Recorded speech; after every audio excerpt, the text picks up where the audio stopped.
every morning at 6:03, because 600 is what people choose, and Edgar March is not in the business of doing what people do. He rises from his narrow bed with a sound that is somewhere between a grunt and a sigh. He does not stretch. He does not yawn. He does not shuffle in the sleepy, stretchy way that normal people do. He stands, immediately, like a soldier, or a man who believes the act of rising should not require ceremony. The kettle is filled, never to the top, exactly 3/4 full, and placed on the stove atop before he even brushes his teeth. While it boils, Edgar walks to the small bathroom, flips on the light, stares at his own face for exactly 3 seconds, and brushes his teeth with the same military precision with which he has performed every morning task since he was 22. To say Edgar is a creature of habit would be a disservice to the concept of habit. Edgar embodies routine. He believes in systems, in sequences, in the subtle dignity of order. There is no joy in it. Joy is far too showy a thing for Edgar. But there is comfort. And these days, comfort is the closest thing he allows himself to peace. The cottage is small.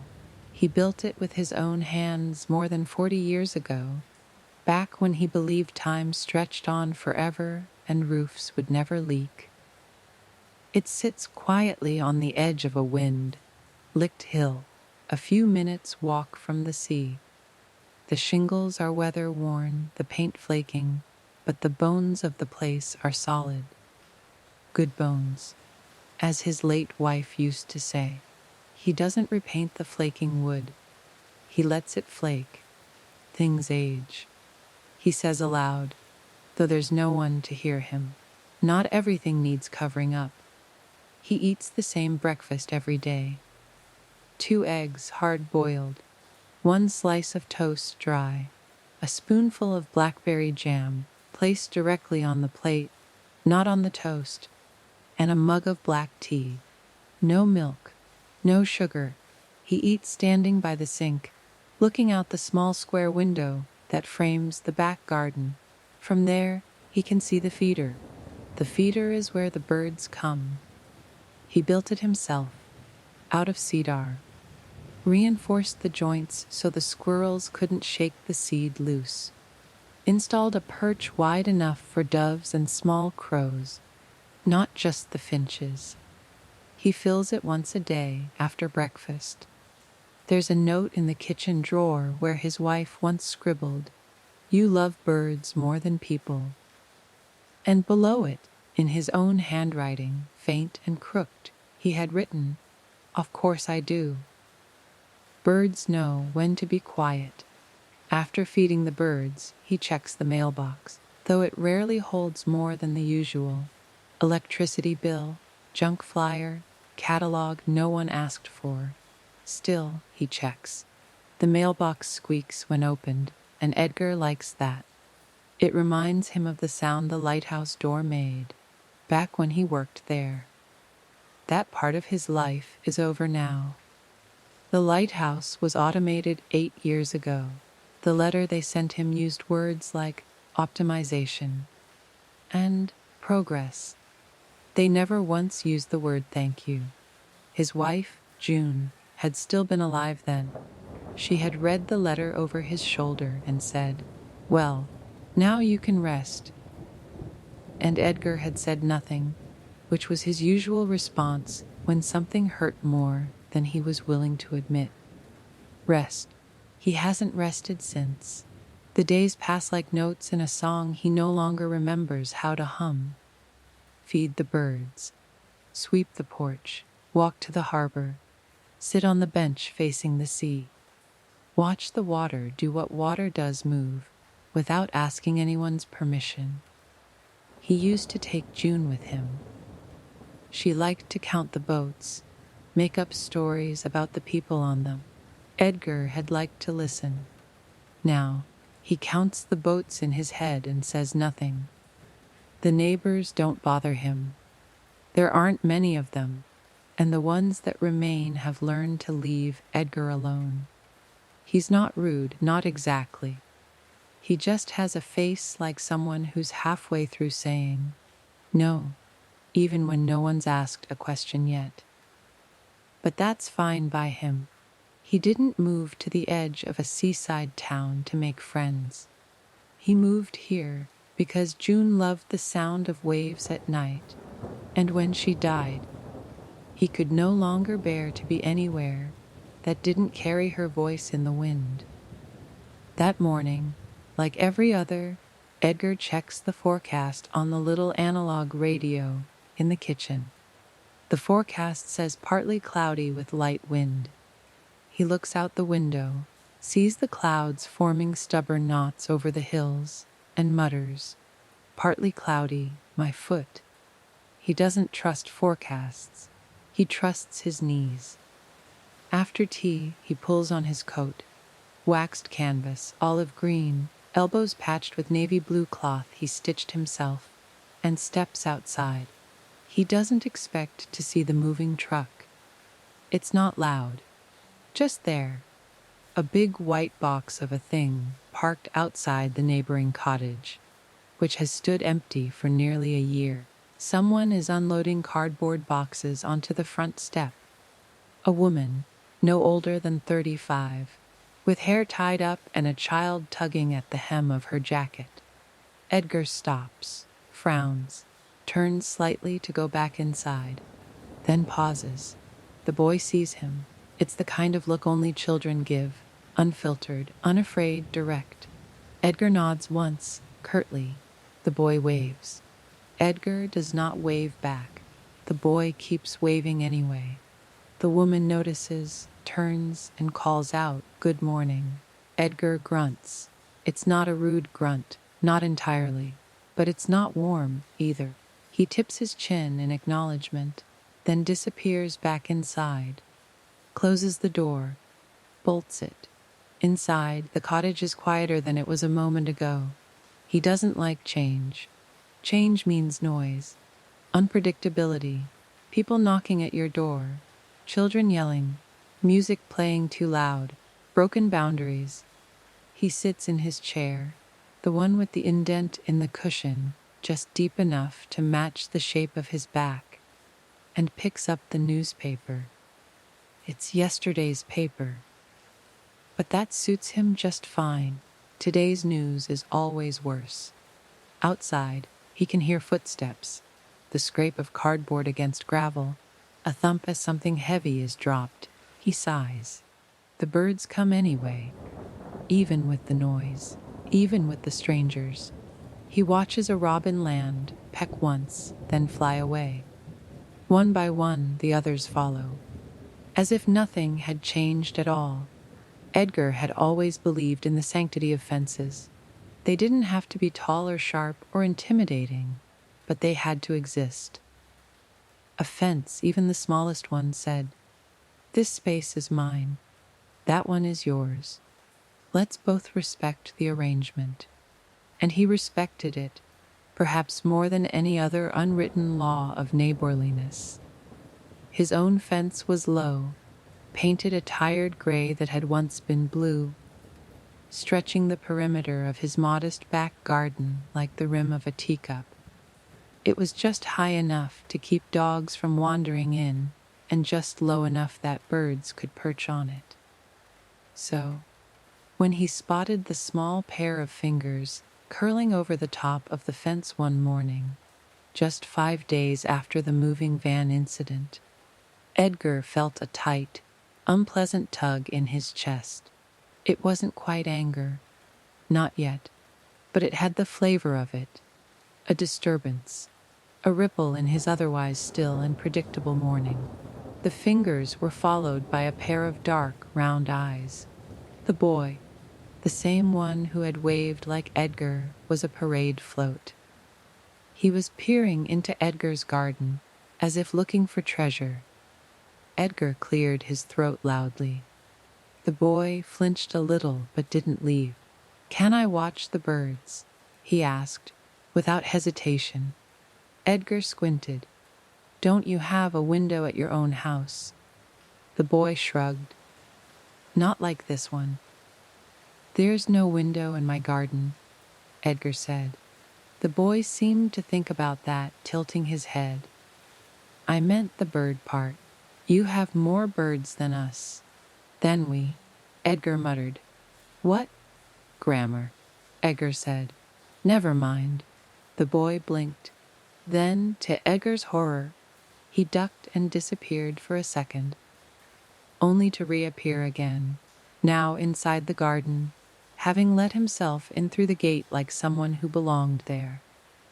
Absolutely not, Edgar said, standing quickly from his chair on the porch. You can't just walk into someone's garden. But the gate wasn't locked, the boy said, genuinely confused. That's not the point? Then what's the point? Edgar opened his mouth, closed it, took a breath. The boy smiled like that was a victory.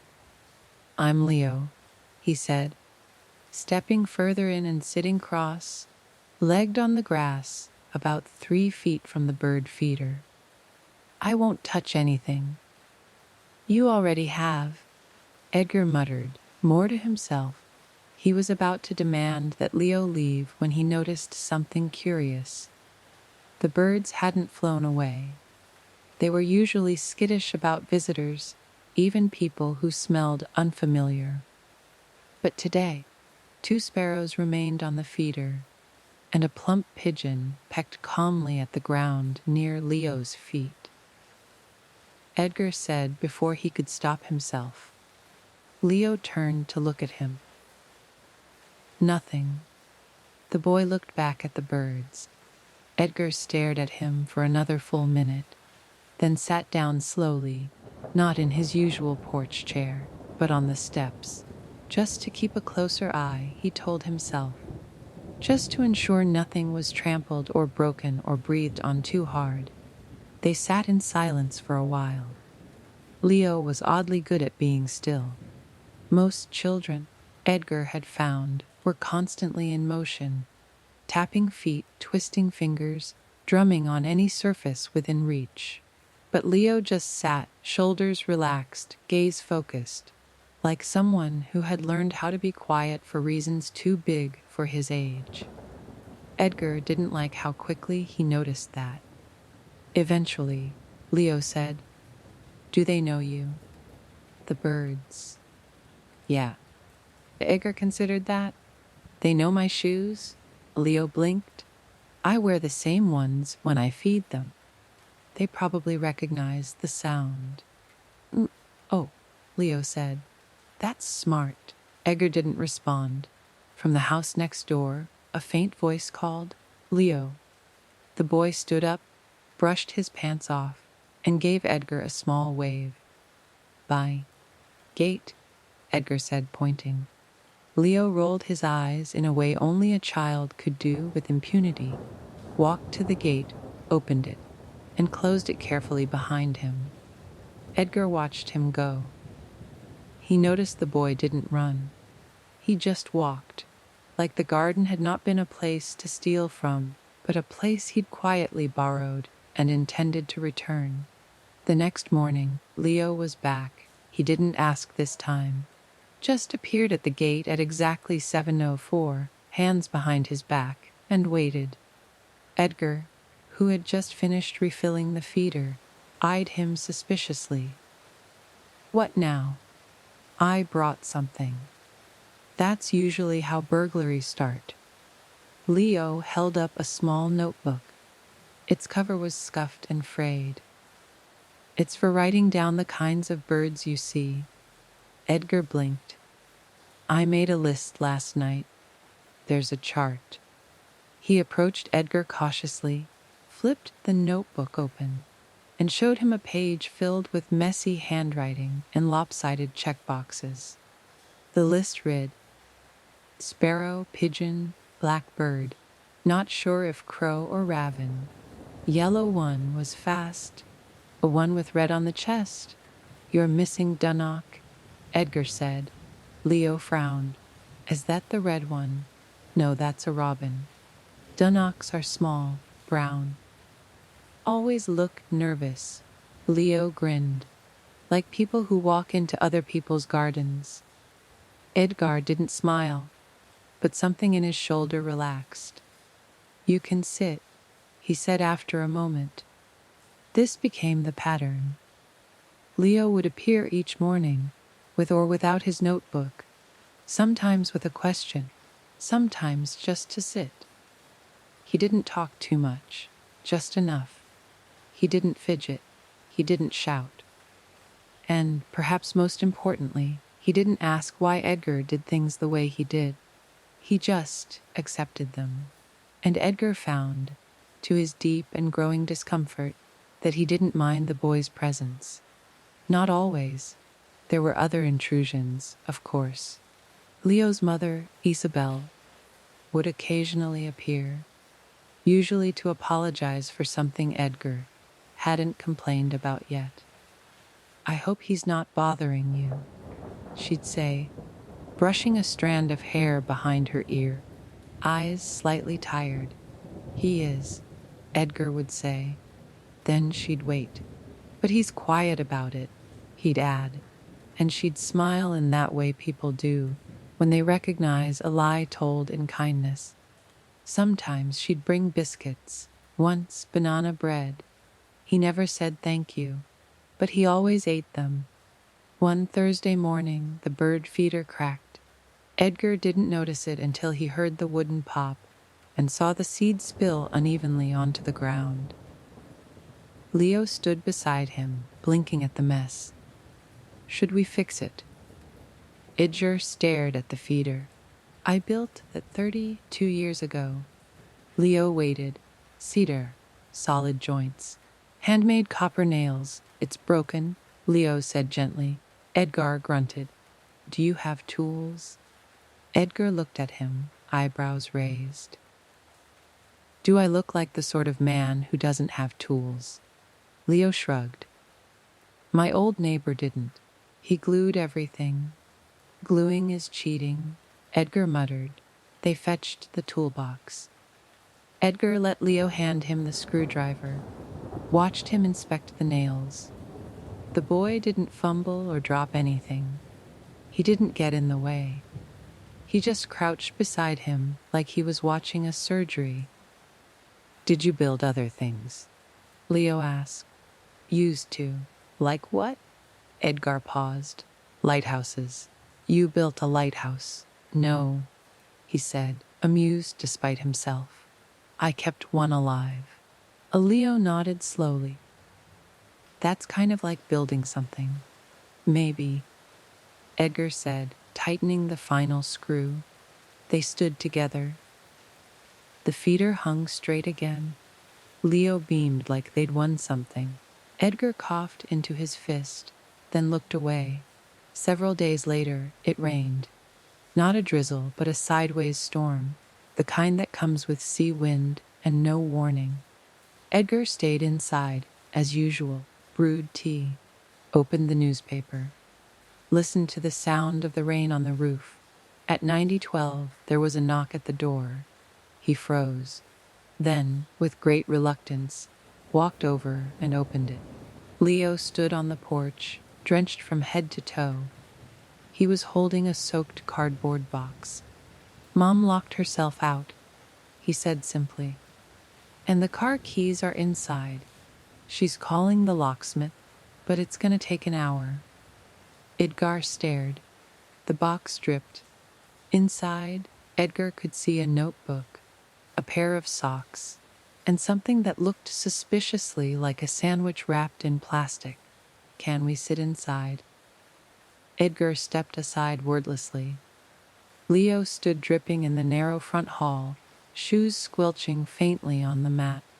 Edgar stared at the puddle forming beneath him like it had personally insulted him.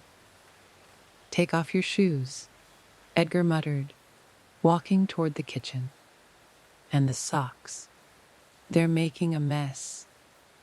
Leo peeled them off obediently, setting them carefully to the side like offerings. Edgar returned a minute later with a towel and dropped it at the boy's feet. Leo dried off in silence, occasionally sneaking glances at the room around him. It was the kind of space built by someone who valued function over charm. The walls were lined with shelves, most of them filled with books on birdwatching, maritime navigation, or old maintenance manuals from lighthouse days. The furniture was solid square and unforgiving. No cushions, no throws, no hint of decoration, unless you counted the framed black and white photo of the sea hanging over the fireplace. The only thing in the room that looked like it had been chosen by someone else. Leo pointed to it. "Did you take that?" Edgar poured 2 mugs of tea and handed one to the boy without answering. Leo held the mug with both hands like it was sacred. "You always drink tea. Better than that fizzy nonsense people guzzle these days." Leo nodded thoughtfully, then added, "I like lemonade."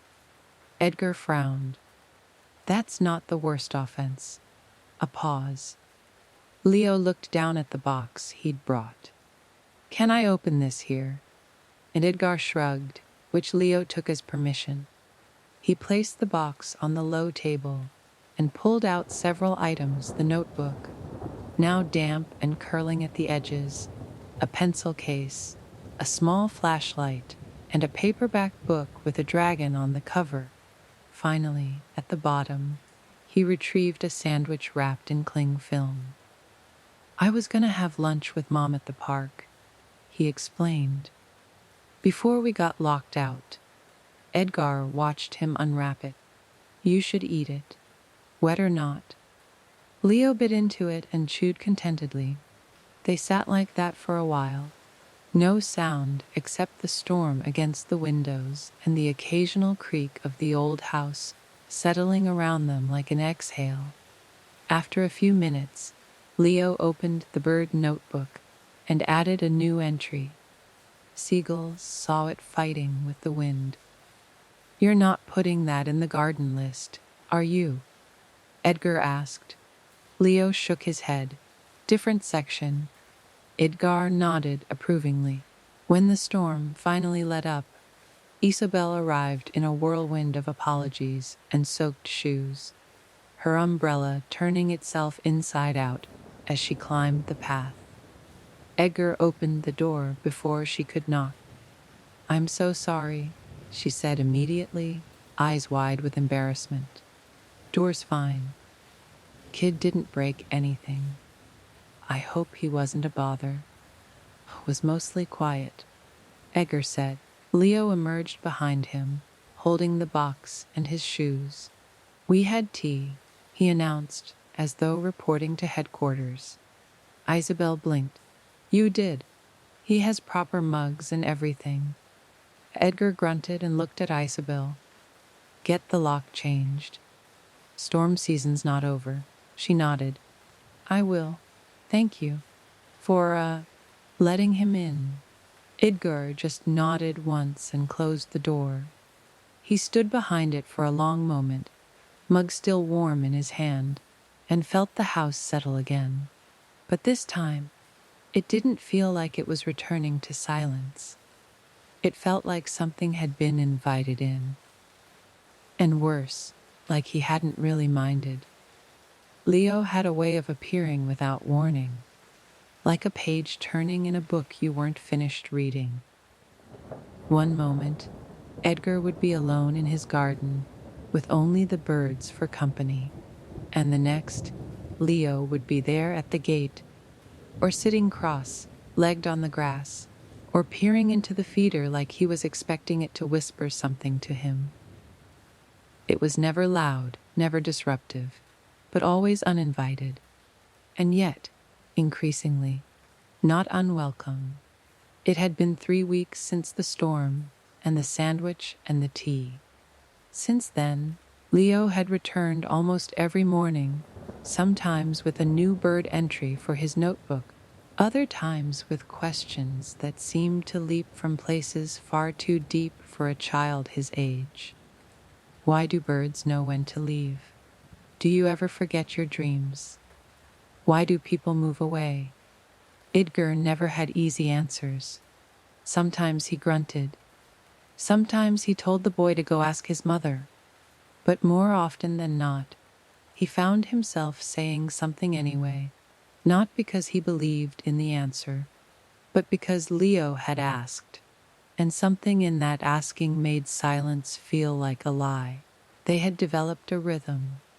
Leo arrived, Edgar grumbled, and then the two of them sat on the porch steps, near the feeder, under the leaning birch tree, and watched the morning unfold. Birds came and went. The air warmed. The garden buzzed with quiet life. It wasn't friendship, Edgar would insist. It was proximity, familiarity, tolerance. But it was something. One Thursday, Leo showed up with a pair of binoculars slung around his neck and a thermos under one arm. "You're early," Edgar said, barely looking up from his pruning shears. "Mom let me skip school. Said I needed a break." Edgar raised an eyebrow. "Did she say that before or after you faked a stomachache?" Leo grinned. "Before." The boy plopped down on the grass and unscrewed the thermos lid. The scent of cinnamon wafted through the air. "Hot cocoa," Leo said, handing over a second cup Edgar hadn't noticed until that moment. Edgar hesitated. "You think I poisoned it or something?" "I think you made it too sweet." Leo smirked.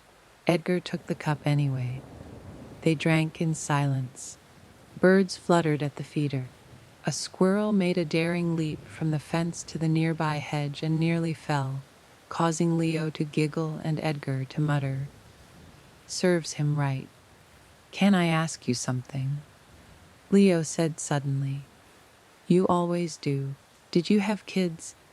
Edgar stiffened. He didn't answer right away, just stared into the rim of his cup like it might hold a better reply. Then, softly, he said, "No." "Did you want them?" "That's two questions." "You didn't say I couldn't." Edgar sighed. "My wife did." Leo blinked, surprised. "What happened?" Edgar stood abruptly. "Time for the feeder." Leo followed, quiet for once. They worked in silence, refilling the seed, checking the perch. The question lingered, suspended between them like dust and sunlight. Later that afternoon, when Leo had gone and the garden was empty again, Edgar sat with the photo album he hadn't touched in years. The one June had kept, carefully labeled, filled with things Edgar hadn't wanted to forget, but hadn't wanted to remember either. A picture of her at the old lighthouse, hair pinned back, laughing. A note she'd written once. "Edgar likes his tea strong and his silence stronger." He closed the book slowly. The boy asked questions, and Edgar, against all reason, was starting to answer. By the next week, Leo had taken to knocking. Just once, then waiting.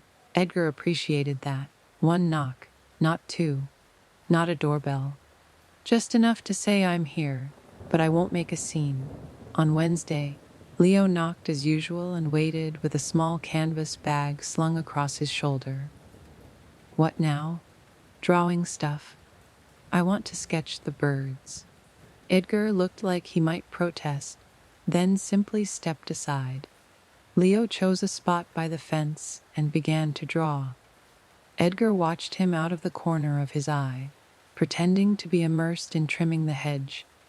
The boy was good, focused, patient. At some point, Edgar found himself saying, "You know, crows remember faces." Leo looked up. "Really? They can recognize people who've fed them, or thrown rocks at them. So they hold grudges.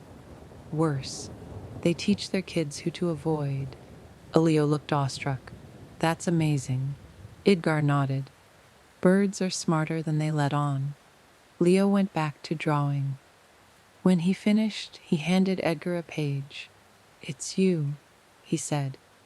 The sketch showed Edgar standing beside the feeder, surrounded by birds. There was a softness in his expression that Edgar didn't recognize.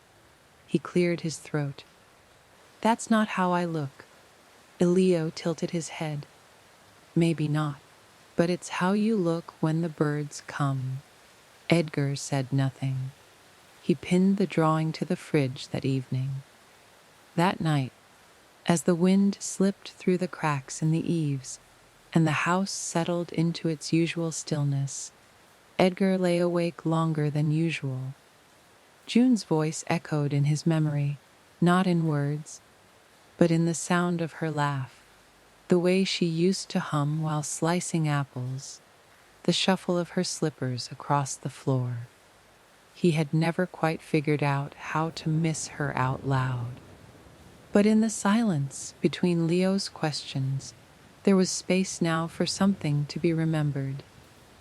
He rose from bed, walked to the kitchen, and stood for a moment before the fridge.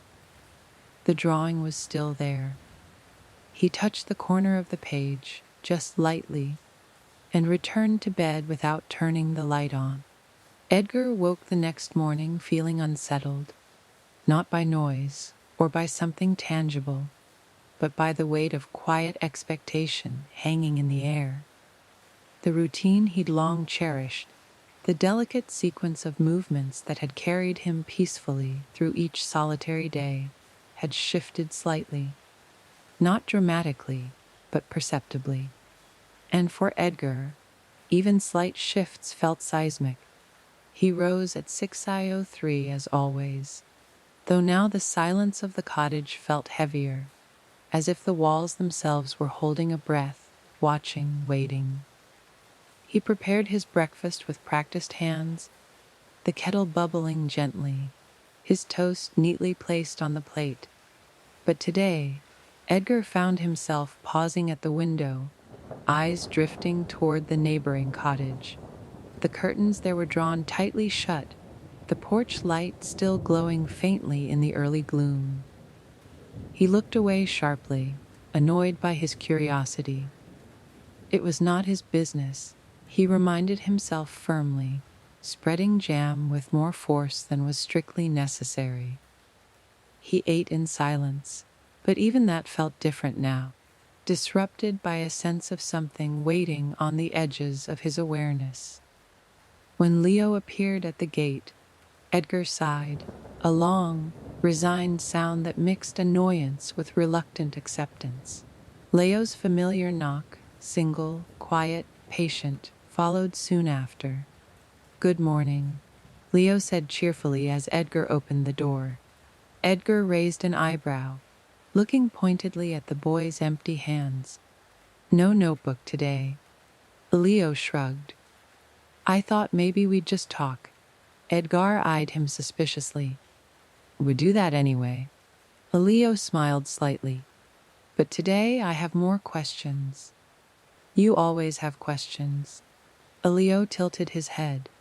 "Different ones." Edgar hesitated, then sighed again, stepping aside.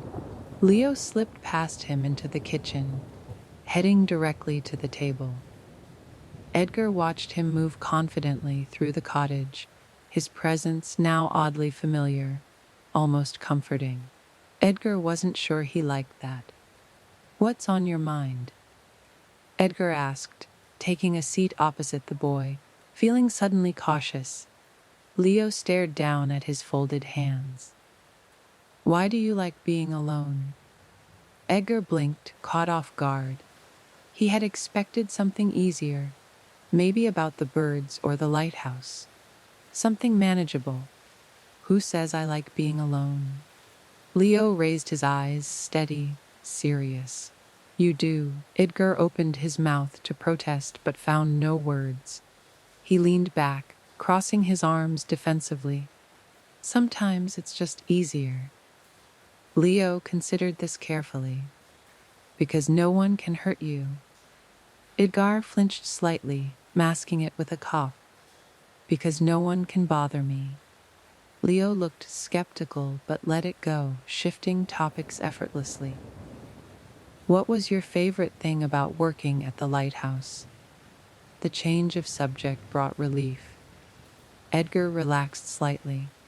The quiet, and knowing I was helping people without having to talk to them. Leo nodded slowly. Mom says you help people even when you don't mean to. Edgar's eyes narrowed. When did she say that? Leo shrugged. Last night. She saw you left your porch light on for us. Edgar felt his cheeks flush slightly. He had indeed left it on, though he hadn't intended for them to notice. It had seemed practical, nothing more. He cleared his throat. It was dark. Leo smiled knowingly. Yeah, it was. After Leo left that day, Edgar wandered restlessly through the cottage, touching familiar objects as if verifying they hadn't changed. But something felt off kilter.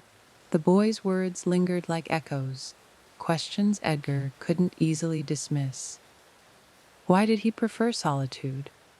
Was it protection or simply habit?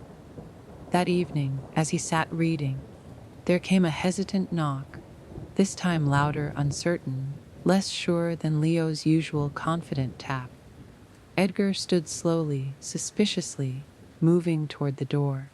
He opened it to find Isobel standing on his porch, looking apologetic and slightly embarrassed. Sorry to bother you, Edgar, she began hurriedly, glancing back toward her house. But Leo's been talking so much about your bird feeder that he asked if we could build one too. And I've no idea how to start. Edgar stared at her blankly. So you came here? She smiled sheepishly. You seem like the person who knows. He opened his mouth to refuse, but the hopeful, hesitant look in her eyes stopped him. Edgar sighed, surrendering slightly. Come in. Isabel stepped cautiously inside, her eyes scanning the neat rows of books, the tidy shelves, the precise simplicity of Edgar's life. You have a nice home. Edgar merely grunted in response. Guiding her toward the small workshop attached at the back, it was a cluttered space, uncharacteristically messy for Edgar, but every tool had its place. He quickly pulled out scraps of wood, some sandpaper, and nails, laying them out neatly before her. Here, he said gruffly. Start with these. Isabel smiled gratefully. Thank you. As she began sanding the wood, Edgar found himself offering advice almost involuntarily.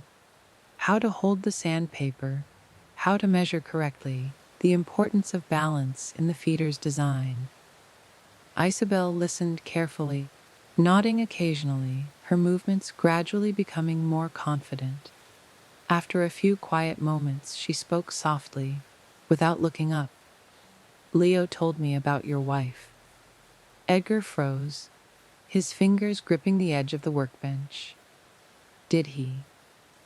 She paused, her eyes gentle when she finally met his gaze. I'm sorry for your loss. Edgar cleared his throat roughly, looking away. It's been a long time. Isabel hesitated. It doesn't always feel that way, does it? No, he admitted softly. Sometimes it feels like yesterday. She nodded understandingly. Leo's father passed away when he was very young. He doesn't talk about it often, but sometimes I think he carries it more than I realize. Edgar considered this quietly, the realization softening something in his chest. He's a good boy. He is, Isabel agreed quietly. And he really looks up to you. Edgar frowned slightly, uncomfortable with the admission. I'm not sure I deserve that. Maybe none of us do, she said gently. But sometimes we get it anyway. They worked quietly together until the feeder took shape, small and imperfect, but sturdy enough. When finished, Isabel held it up proudly. Thank you, Edgar. He shrugged slightly, embarrassed. "It's nothing."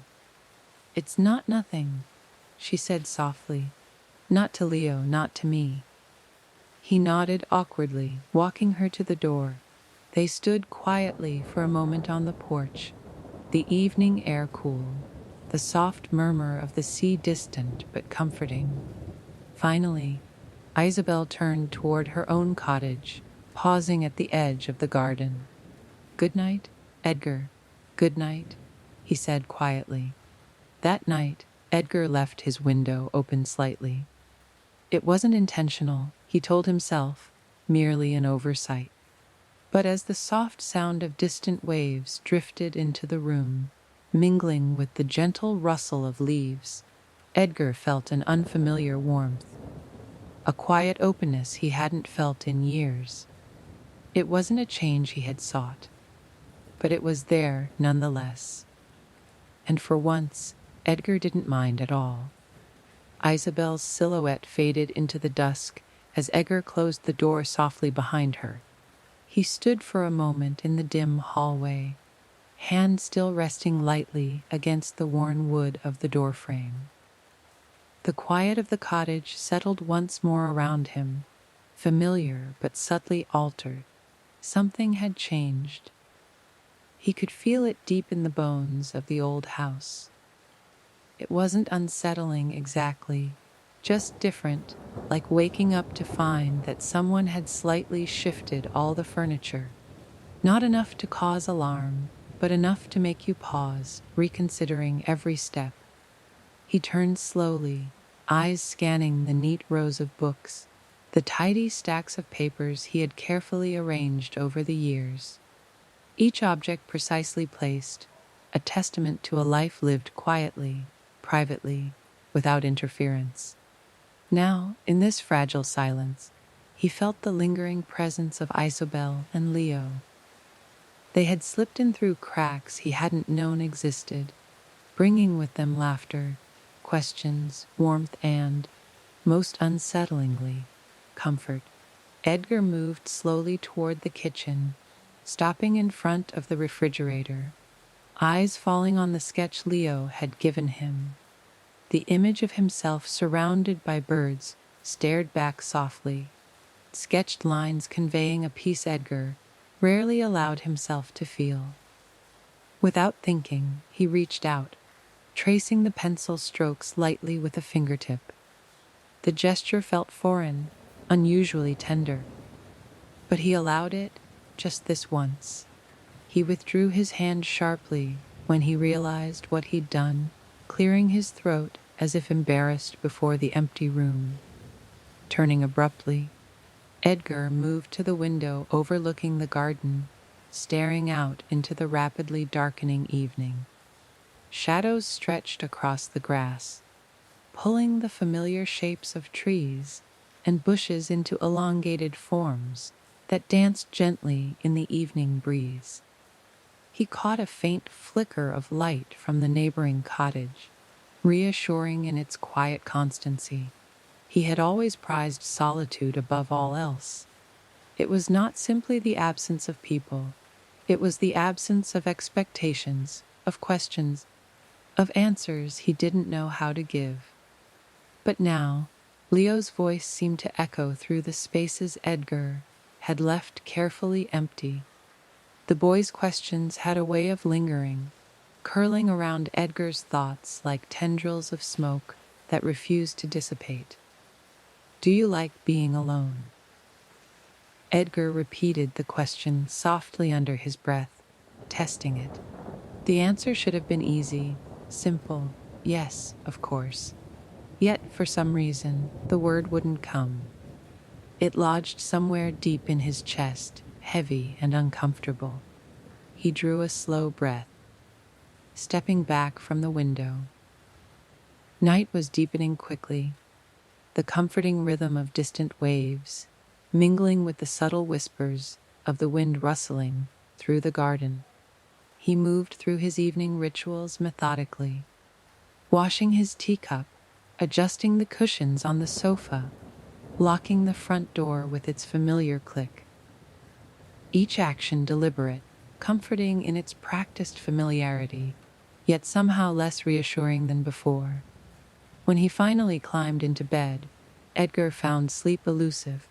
Instead, he lay awake, eyes tracing patterns across the ceiling, listening to the soft, rhythmic pulse of the ocean far beyond the window.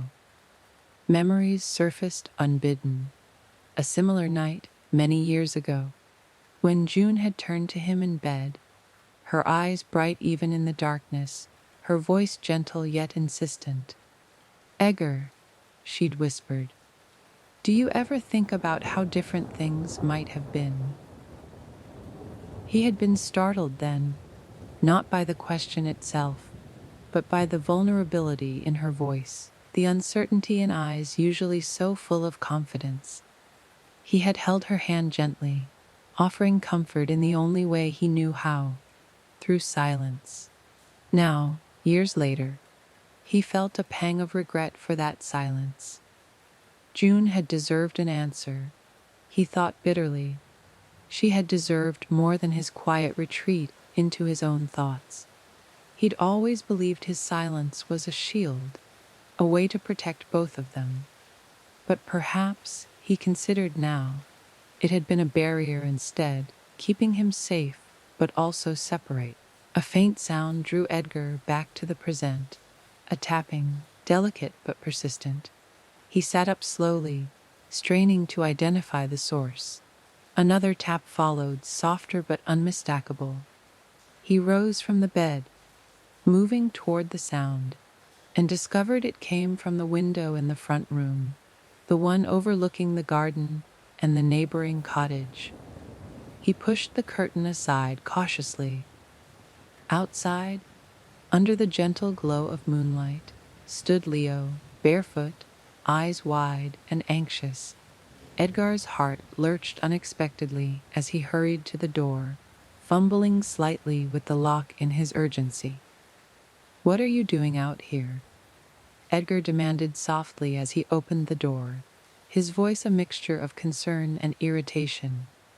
Leo shivered slightly. "I heard something in the garden. Mom's asleep, and I didn't want to wake her." Edgar sighed, ushering Leo gently inside. "Come on. You shouldn't be out here alone."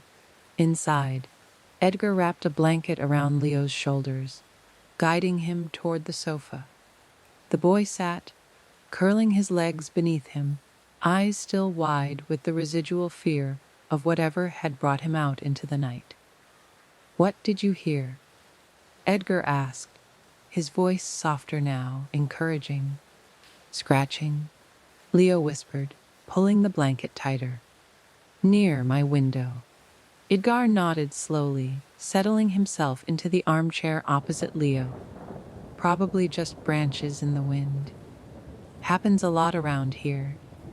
Leo seemed unconvinced, eyes flicking nervously toward the window. "Do you ever get scared, Edgar?" The question caught him off guard. Edgar hesitated, the instinctive urge to deny it rising immediately, but something in Leo's earnest gaze made him pause. Finally, he nodded slowly.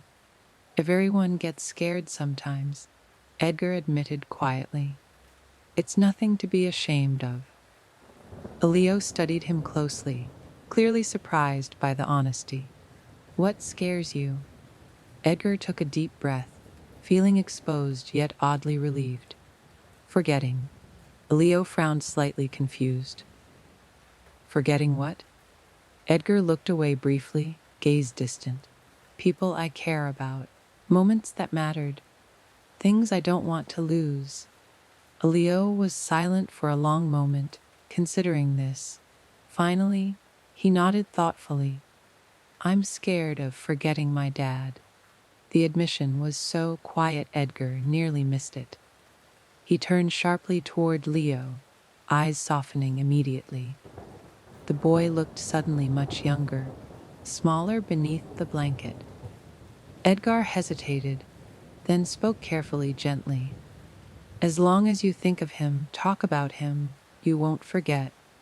Leo's eyes brightened slightly, hopeful. "You think so?"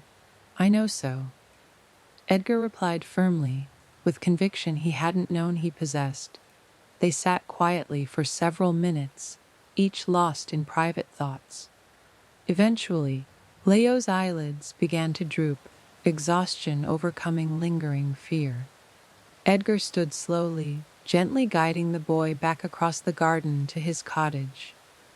He watched quietly as Leo slipped inside, waving sleepily from the doorway before disappearing inside. Returning home, Edgar felt oddly lighter. He closed the door quietly behind him, standing in the hallway as moonlight spilled softly across the floor. He moved slowly to his bedroom, pausing briefly to glance back toward Leo's house through the window.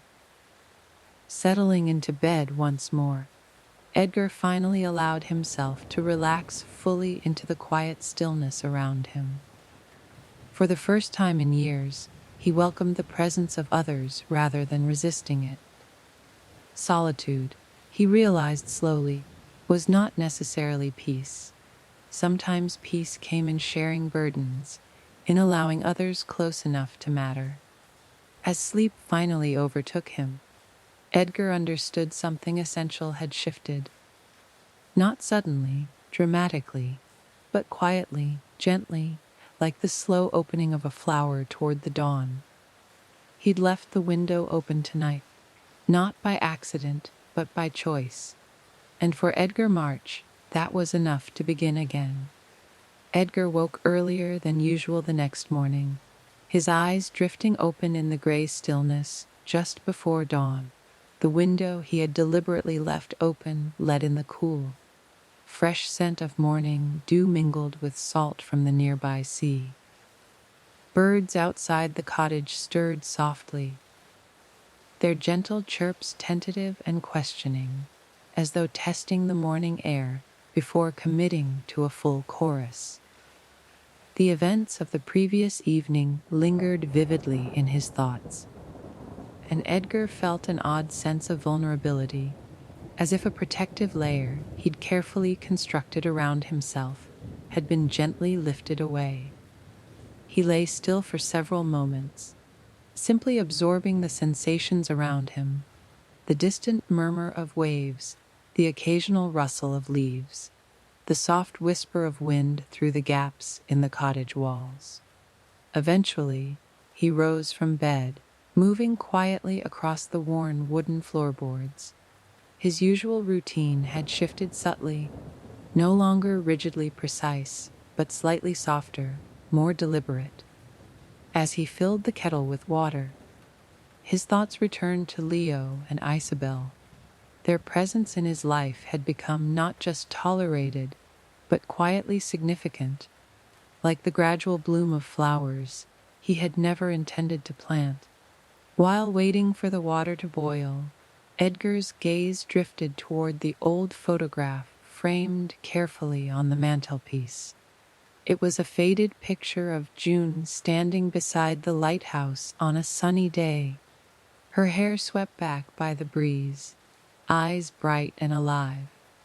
The photograph had been there for years, but today it seemed to draw his attention more insistently, pulling at him gently, almost coaxingly. The kettle whistled softly, breaking Edgar's reverie, and he poured the boiling water over tea leaves in his favorite mug, allowing the familiar aroma to fill the small kitchen. Holding the cup carefully, he stepped outside onto the porch, the wooden boards cool beneath his bare feet. The garden was waking gently beneath the pale sky, leaves glistening softly with dew.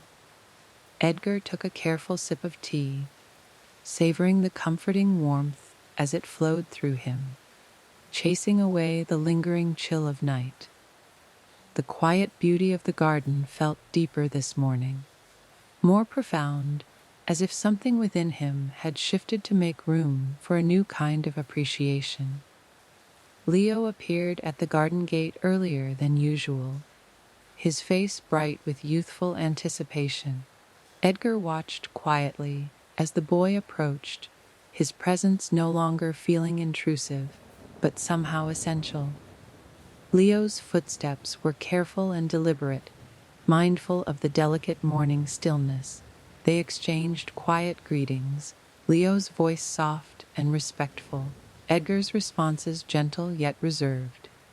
Together, they moved toward the feeder, Edgar carrying the familiar bag of seeds, Leo holding a notebook tightly beneath one arm. The routine felt comfortably familiar, yet Edgar was aware of a new depth to their shared silence. As Leo carefully opened his notebook, Edgar found himself genuinely curious about what the boy had chosen to record today. Leo's careful handwriting filled the page, noting not just the types of birds, but also subtle observations about their behaviors. The way the sparrows interacted cautiously around the feeder, the distinctive calls of the morning thrushes, the patient watchfulness of the crows. Edgar recognized something of himself in Leo's meticulous approach, a quiet appreciation for details others might overlook. He felt a subtle sense of pride, though he said nothing aloud. Instead, he quietly pointed out a small, delicate wren hidden among the branches of the nearby hedge, a sight Leo eagerly added to his notes. Their shared morning passed peacefully, the garden coming fully to life around them as the sun rose higher in the sky. Eventually, Leo closed his notebook, turning toward Edgar with a thoughtful expression. He hesitated briefly before speaking, his voice careful and respectful. "Edgar," Leo began gently, "why did you leave your window open last night?" Edgar felt momentarily startled, the boy's observation surprisingly astute. He considered his response carefully, unwilling to dismiss the question with a simple shrug or grunt. "Sometimes," Edgar replied softly, "it's good to let things in." Leo nodded thoughtfully, seeming to understand the deeper meaning behind Edgar's quiet words. They stood silently for several moments, each lost in their private contemplations, before Leo spoke again, his voice softer this time. "My mom says people don't always know when they're lonely," Leo said gently, his eyes steady and serious. "But I think sometimes people do know. They just don't want to say it out loud." Edgar felt a gentle ache at Leo's insightful words, the boy's quiet wisdom both comforting and unsettling. He nodded slowly, acknowledging the truth without needing to voice it explicitly. Leo seemed satisfied, his expression thoughtful yet content. The morning stretched peacefully around them, the garden alive with gentle sounds and subtle movements. Eventually, Leo stood, gathering his things carefully, his movements deliberate and respectful. He offered Edgar a small, grateful smile, his eyes reflecting quiet understanding. "Thank you, Edgar," Leo said softly, his words holding layers of meaning beyond the simple expression of gratitude. Edgar rose early once more, feeling a newfound sense of purpose gently guiding his steps. The morning sun, gentle and warm, poured softly through the open window, casting long, golden streaks across the cottage floorboards. He paused, observing the way the light played gently upon the worn wood, revealing intricate textures he had scarcely noticed before. This morning felt different, richer somehow, infused with a delicate appreciation of simple moments he had once overlooked. His movements through the cottage were calm, unhurried, each action deliberate and considered as though savoring the act itself. He carefully prepared his breakfast, noting each sensation with quiet enjoyment. The faint aroma of toasted bread, the comforting warmth of tea, the gentle hum of morning activity filtering in from outside. Stepping onto the porch, Edgar allowed himself a brief moment to simply stand, breathing deeply of the cool, crisp air tinged subtly with sea salt. The garden before him was alive, bathed in soft morning light, colors vivid and inviting. Birds flitted delicately among branches, their gentle chirps forming a harmonious backdrop to the serene scene. Leo appeared soon afterward, stepping carefully through the gate with familiar reverence. Edgar felt a quiet warmth at the sight of the boy, realizing how much he had grown accustomed to these gentle mornings. Leo's notebook was already open, pencil in hand, his expression eager, yet respectfully subdued. They greeted each other quietly, their voices soft and unobtrusive. Leo immediately began noting details in his book, pausing occasionally to ask Edgar questions, each one thoughtful and genuine. Edgar answered gently, his words carefully chosen yet genuine, fostering a deeper connection between them with every exchanged thought. As the morning unfolded peacefully, Edgar found himself reflecting inwardly, tracing memories long tucked away. He spoke softly of June, sharing fragments of their life together, small stories filled with warmth and gentle humor. Leo listened respectfully, occasionally noting something quietly in his notebook, his expression thoughtful and attentive. The garden seemed to deepen around them, becoming richer, more vibrant, as though responding to the quiet intimacy of their conversation. Edgar felt a soft ache of bittersweet remembrance, tempered now by gentle acceptance and quiet joy. It was as if speaking of June aloud, acknowledging their shared life openly, had lifted a long carried weight from his shoulders. Eventually, Leo stood, gathering his things carefully, his movements graceful and respectful. Edgar rose as well, their quiet farewell filled with genuine appreciation and understanding. Alone again, Edgar remained in the garden, absorbing the peaceful silence with newfound depth and gratitude. The remainder of the day passed quietly, filled with moments of gentle reflection and quiet contemplation. Edgar found himself pausing frequently, simply absorbing the details around him, noting textures, sounds, and sensations with newfound appreciation. Each routine task, each familiar action, held greater meaning now, infused with quiet purpose and gentle gratitude. Evening approached gently, painting the sky with soft hues of orange and pink. Edgar sat quietly on the porch, watching the colors deepen and shift, feeling a quiet contentment he had long thought lost. The distant murmur of the sea provided a gentle backdrop to his thoughts, calming and reassuring in its constancy. As twilight deepened into night, Edgar rose slowly, moving quietly through the cottage in gentle preparation for rest. He paused briefly before June's photograph, his expression tender and reflective, offering silent gratitude for the life they'd shared and for the quiet, healing now taking place within him. Settling into bed, Edgar closed his eyes peacefully, welcoming the gentle embrace of sleep.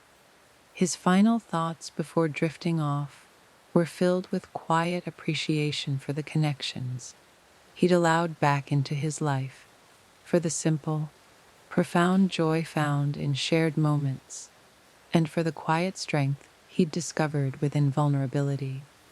In sleep, Edgar dreamed gently of June, their memories softly interwoven with scenes from the garden and quiet conversations shared with Leo.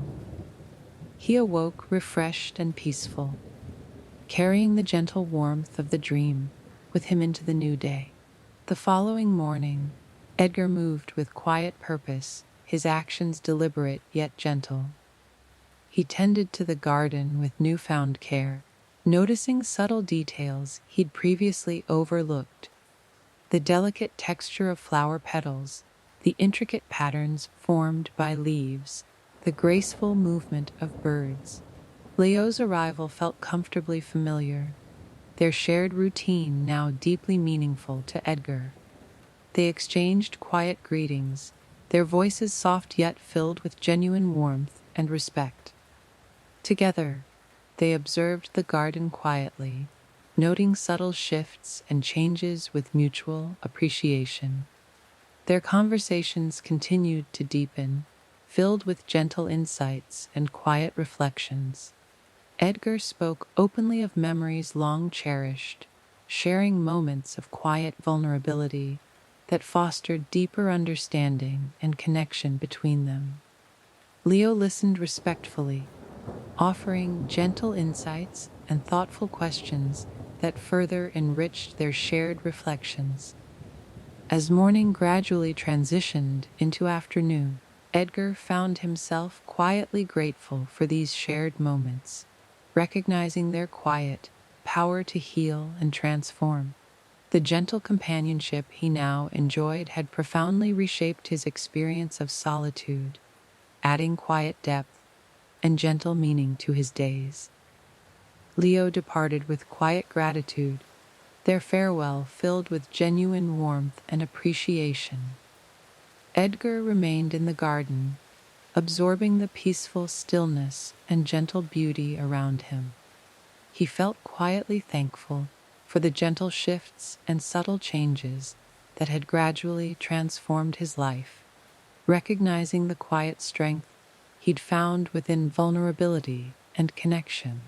Evening approached quietly, the soft colors of sunset gently illuminating the garden. Edgar moved peacefully through familiar routines, each action filled with quiet appreciation and gentle gratitude. Settling onto the porch, he watched twilight deepen into night, feeling a quiet contentment he'd long thought lost. As darkness settled softly around him, Edgar felt a quiet sense of fulfillment, recognizing the gentle power of connection to quietly heal and transform. His solitude now felt deeply meaningful, imbued with quiet strength and gentle joy. Edgar entered the cottage quietly, moving peacefully through familiar routines in preparation for rest. He paused briefly before June's photograph, his expression tender and reflective, offering silent gratitude for the gentle transformation he'd experienced. Settling into bed, Edgar closed his eyes peacefully, welcoming the gentle embrace of sleep with quiet appreciation for the life he'd lived and the quiet joy he'd discovered in shared moments. The following days were marked by quiet transformation, Edgar's life unfolding gently into a rhythm he had neither expected nor sought, yet one that now felt profoundly right. His mornings began early, filled with subtle rituals, each step deliberate, each action imbued with a gentle mindfulness. He found himself increasingly attuned to the world around him, noticing minute details he'd overlooked for years. The garden had become a sanctuary of sorts, not merely a place to tend to, but a space in which he felt a quiet communion with something deeper, something almost indefinable. He could sense the subtle shift in the earth beneath his feet, the way the morning dew clung softly to the grass, shimmering like tiny, scattered gems in the early sunlight. Leo continued to visit daily, their interactions deepening into quiet companionship. Each morning, the boy would arrive with his notebook in hand, eyes wide with anticipation, always eager yet respectful of Edgar's space. Edgar found comfort in Leo's quiet presence, their shared silence becoming as meaningful as any conversation. One crisp morning, Edgar woke to find the air unusually fresh, the sky a pale, gentle blue that seemed impossibly vast. He stepped onto the porch, inhaling deeply, savoring the crisp clarity of the morning. As he stood, cup of tea in hand, Edgar noticed Leo already sitting cross-legged near the garden fence, pencil in hand, scribbling intently. He approached quietly, not wishing to disturb the boy's focused concentration. Leo glanced up briefly, offering a soft smile before returning his attention to his notebook. Edgar settled onto the porch steps, watching quietly, allowing himself to simply enjoy the tranquility of the moment. Leo eventually broke the comfortable silence, his voice thoughtful yet tentative. "Edgar, do you think birds ever get lonely?"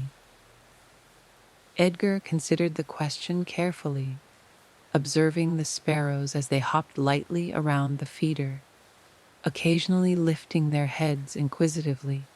"I suppose they do," he finally responded, voice gentle and reflective. "Perhaps not in the same way people do, but there must be moments when they feel something akin to loneliness." Elio nodded thoughtfully, making a brief note in his book. "Maybe that's why they sing, to find each other." The simplicity and innocence of Leo's observation touched Edgar deeply, resonating within him. He found himself quietly moved, acknowledging the gentle wisdom in the boy's words. "Perhaps you're right," Edgar said softly. Their song might indeed be their way of reaching out, connecting. Their conversation gradually unfolded, deepening gently as the morning progressed. Edgar found himself sharing fragments of memories long held close, moments from his past that he had rarely allowed himself to revisit.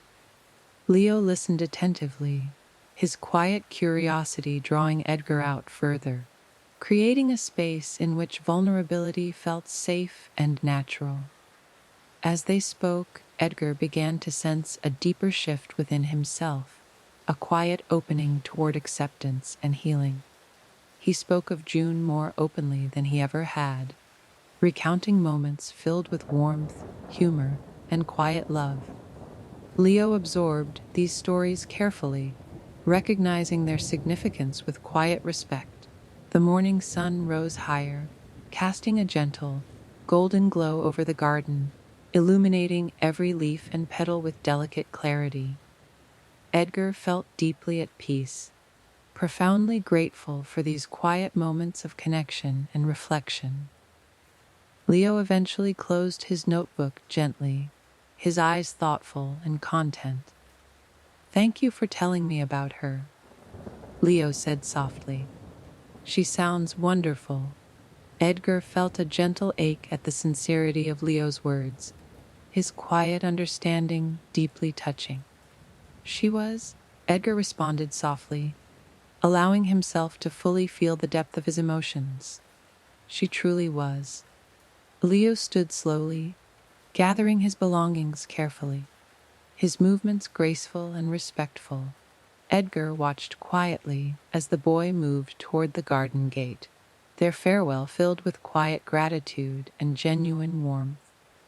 Alone again, Edgar remained seated on the porch steps, absorbing the gentle silence around him, feeling a profound sense of peace. The rest of the day passed quietly, Edgar moving through familiar tasks with a gentle mindfulness that deepened each moment. His routines, once merely practical, now carried quiet purpose and subtle joy. He allowed himself small indulgences, lingering moments of reflection, savoring the simple pleasures of daily life. As evening approached, Edgar found himself drawn once more to the garden, the gentle twilight painting the sky with soft shades of lavender and gold. He walked slowly through the carefully tended paths, fingers lightly brushing against the leaves and flowers, noting textures and scents with heightened awareness. He paused near the feeder, watching the birds settle quietly for the night, their gentle chirps gradually fading into peaceful silence. Edgar felt a profound connection to the quiet life around him, recognizing his place within this delicate tapestry of existence. Returning indoors, Edgar moved thoughtfully through the cottage, each space imbued with quiet significance and gentle meaning. He paused briefly before June's photograph, his expression tender and reflective, offering silent gratitude for the life they had shared and for the gentle transformation now unfolding within him. Settling onto the sofa, Edgar picked up one of his favorite books, its familiar weight comforting in his hands. He read quietly, savoring each word, each sentence, allowing the gentle rhythm of language to guide him toward peaceful reflection. Eventually, he closed the book gently, eyes drifting toward the window, where stars had begun to emerge against the deepening night sky. Edgar felt a quiet sense of fulfillment, recognizing the gentle power of vulnerability and connection to heal and transform. He rose slowly, moving peacefully through familiar routines in preparation for rest. Pausing once more before June's photograph, Edgar offered quiet acknowledgement of the profound shifts he had experienced, silently thanking her for the enduring impact she continued to have upon his life.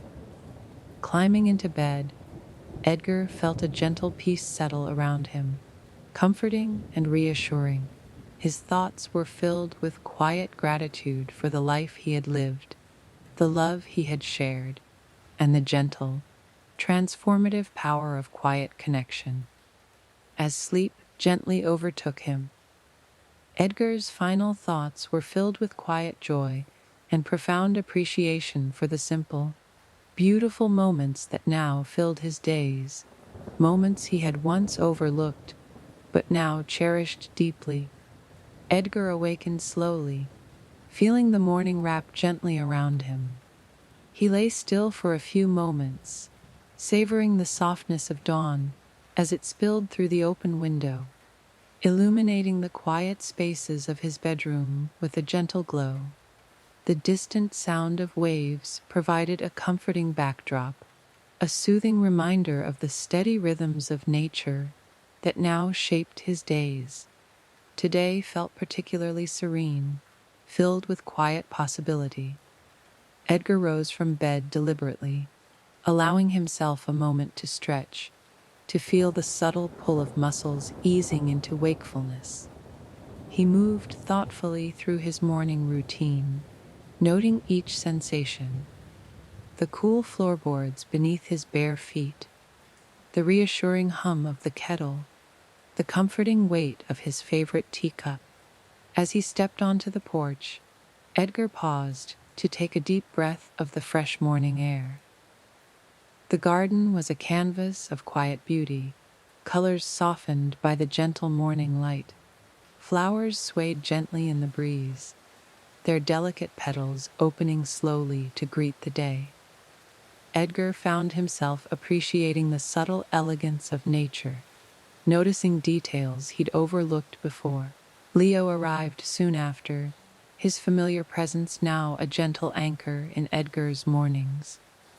The boy moved with quiet confidence, his notebook held securely beneath one arm, his expression thoughtful yet eager. Edgar greeted him warmly, their voices soft and respectful, comfortable in the quiet intimacy they now shared. Together, they walked quietly toward the feeder, their movements synchronized by familiarity. Edgar carefully poured seeds into the feeder, while Leo observed thoughtfully, his pencil poised to capture any new observations. They exchanged gentle conversation, their words thoughtful yet unhurried, each phrase carrying quiet significance. As they settled into their usual places, Leo opened his notebook, his expression contemplative. "Edgar," he began softly, "do you ever wonder about the places birds go when they leave here?" Edgar considered this quietly, watching as a small flock of sparrows fluttered gently around the feeder. "Sometimes," he replied thoughtfully, "I imagine they find other gardens, other spaces that welcome them, places that provide safety and comfort." Leo nodded slowly, absorbing Edgar's words carefully. Maybe they're looking for something special, he offered gently. Something they need, but haven't found yet. The simplicity of Leo's observation touched Edgar deeply. He recognized a quiet wisdom in the boy's words, a gentle understanding that resonated within him. I suppose we're all searching for something, Edgar responded softly, his voice reflective. Even if we don't always know exactly what it is. Their conversation continued gently, each shared thought deepening the quiet bond between them. Edgar found himself opening up further, sharing reflections and memories he'd rarely voiced aloud. Leo listened respectfully, his quiet attention creating a safe space for vulnerability. As the morning progressed peacefully, Edgar felt a growing sense of gratitude for these shared moments, recognizing their quiet power to transform his experience of solitude. Leo eventually closed his notebook, offering Edgar a thoughtful smile. "Thank you," he said softly, his voice filled with quiet sincerity. Edgar watched as Leo moved carefully toward the garden gate, his departure leaving a gentle quietness behind. Alone again, Edgar remained seated on the porch, savoring the peaceful stillness, feeling deeply connected to the quiet life around him. The remainder of the day unfolded gently, filled with quiet activities and reflective moments. Edgar moved mindfully through each task, appreciating the subtle beauty of daily routines. He paused often, simply observing, noting textures, scents, and sounds with newfound mindfulness. As evening approached, Edgar found himself drawn once more to the garden, the twilight sky painted with gentle hues of purple and gold. He walked slowly, fingers brushing lightly against leaves and blossoms, absorbing each sensation with quiet appreciation. He paused near the garden gate, his thoughts gently returning to Leo and Isabel. Their presence in his life had quietly transformed his days, bringing warmth and subtle joy. Edgar felt a profound gratitude for these quiet connections, recognizing their gentle power to heal and enrich. Returning indoors, Edgar moved thoughtfully through the cottage, each space holding quiet significance and gentle memories. He paused before June's photograph, his expression tender and reflective, silently offering thanks for the quiet strength she'd imparted. Settling comfortably into his favorite chair, Edgar picked up a well-worn book, its pages filled with familiar words and comforting passages. He read quietly, allowing the gentle rhythm of language to guide him toward peaceful reflection. As night deepened around him, Edgar set the book aside gently, his gaze drifting toward the window, where stars had begun to appear, twinkling softly against the dark sky. He felt a profound peace settle around him, recognizing the gentle strength he'd discovered in vulnerability and connection. He rose slowly, moving through familiar evening rituals with quiet mindfulness. Pausing once more before June's photograph, Edgar offered silent gratitude for the gentle transformation unfolding within him. Settling into bed, he closed his eyes peacefully, welcoming sleep with quiet appreciation. His dreams that night were gentle, filled with peaceful images of the garden, quiet moments shared with Leo, and tender memories of June. He awoke refreshed, carrying the gentle warmth of these dreams into the new day. The following morning was bright and serene, inviting Edgar to continue embracing the quiet beauty of his life. He stepped onto the porch, feeling deeply connected to the subtle rhythms of nature surrounding him. Leo arrived soon after, their shared morning filled with gentle conversation and quiet companionship. Edgar felt deeply grateful for the gentle transformation he'd experienced, recognizing the quiet power of connection and vulnerability. His solitude was no longer isolating, but deeply meaningful, enriched by quiet bonds and subtle moments of shared understanding. Leo departed gently, leaving Edgar alone to savor the peaceful quiet of the garden. Edgar reflected thoughtfully on the quiet changes in his life, recognizing the subtle yet profound impact of allowing others in.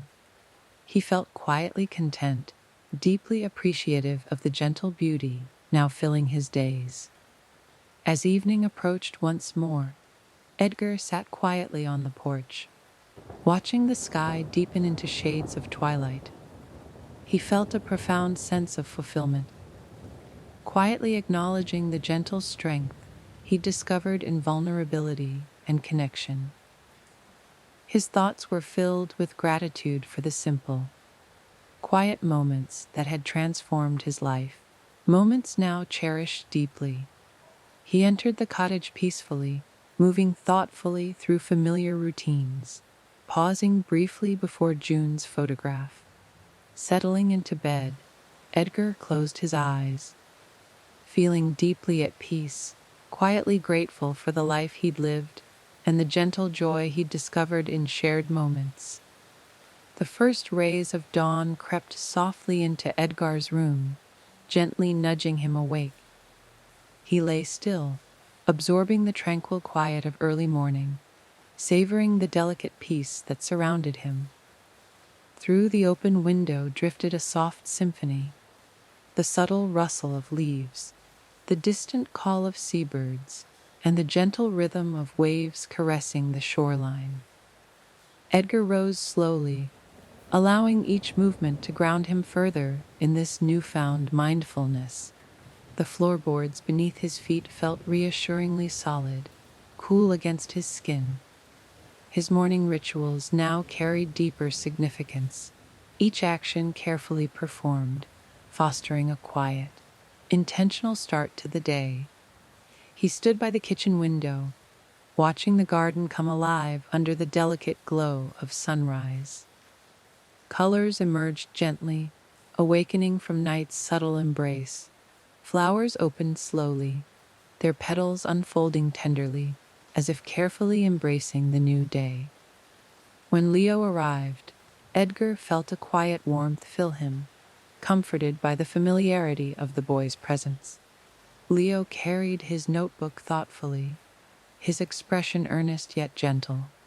They greeted each other softly, their words quiet, filled with mutual respect and understanding. Together they moved toward the feeder, Edgar carefully pouring seeds, while Leo watched attentively, pencil ready. Their routine felt effortless now, each step synchronized, an unspoken harmony in their actions. Leo opened his notebook, thoughtfully observing the birds as they settled comfortably around the feeder. His notes were meticulous, capturing subtle details Edgar found quietly impressive. They spoke gently, their conversations filled with quiet reflections and thoughtful inquiries. Edgar, Leo began gently. Do you think birds ever feel lost? Edgar considered the question thoughtfully, his eyes drifting toward the horizon. Perhaps, he replied gently. I imagine they do sometimes, but birds have instincts guiding them when they feel uncertain. Leo pondered this quietly. I wish people had instincts like birds, he said softly, something inside that always showed us the right way.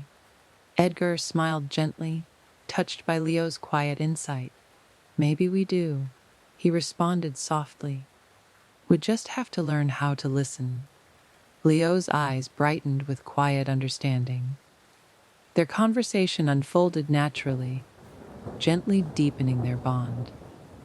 Edgar shared memories with increasing openness, feeling safe in the quiet respect Leo offered. As the morning progressed peacefully, Edgar felt profound gratitude for these gentle moments of connection. Leo eventually closed his notebook thoughtfully, offering Edgar a grateful smile. "Thank you," he said softly, his voice quietly sincere. After Leo departed, Edgar remained quietly seated on the porch, allowing the morning stillness to envelop him gently. The garden seemed more vivid, colors richer, sounds clearer, his perception deepened by newfound mindfulness. The afternoon unfolded slowly, each hour filled with quiet activities performed deliberately, mindful of every moment. Edgar found himself lingering often, absorbing sensations, the soft texture of flower petals, the cool breeze whispering through leaves, the warmth of sunlight on his skin. Evening approached gently, painting the sky in tender hues. Edgar moved through the garden thoughtfully, fingers brushing leaves softly, absorbing each quiet detail around him. He paused frequently, noting subtle changes he'd previously overlooked, each discovery adding quiet joy to his day. Returning indoors, Edgar paused thoughtfully before June's photograph. His reflection was gentle, filled with quiet gratitude for the memories they had shared and the healing he'd gradually embraced. He settled into his favorite chair, picking up a beloved book, reading softly, allowing each word to carry him toward peaceful reflection. As darkness enveloped the cottage gently, Edgar set aside his book, eyes drifting toward the stars emerging softly in the night sky. He felt deeply content, recognizing the profound peace he'd discovered in vulnerability and connection. He moved slowly through evening rituals, pausing once more before June's image, offering quiet acknowledgement of his inner transformation. Settling into bed, Edgar welcomed sleep peacefully, filled with quiet gratitude. In his dreams, Edgar revisited tender memories, mingling softly with peaceful garden scenes and quiet moments shared with Leo. He awoke refreshed, carrying the warmth of these gentle visions into the new day. The following morning greeted Edgar brightly, inviting him to continue exploring the quiet beauty surrounding him. He stepped onto the porch mindfully, deeply connected to nature's subtle rhythms. Leo arrived soon after, their morning interactions filled with quiet joy and meaningful conversation. Edgar felt profoundly grateful for these quiet relationships, recognizing their gentle power to heal and enrich his life. Leo departed quietly, leaving Edgar to savor the garden's peaceful stillness. Edgar reflected gently on recent changes, recognizing the profound impact of opening himself to connection. The day unfolded gracefully, each moment imbued with quiet appreciation. Edgar moved thoughtfully through routines, savoring subtle pleasures and mindful interactions. Evening approached tenderly, twilight gently illuminating the garden. Edgar walked softly among plants and flowers, absorbing the gentle beauty around him. He paused thoughtfully near the feeder, contemplating the quiet lessons he'd learned from birds and the garden's tranquility. Returning indoors, Edgar moved thoughtfully through the cottage, pausing before June's photograph, silently expressing deep gratitude for shared moments. Settling comfortably in his chair, he read peacefully, the gentle rhythm of words guiding him toward quiet reflection.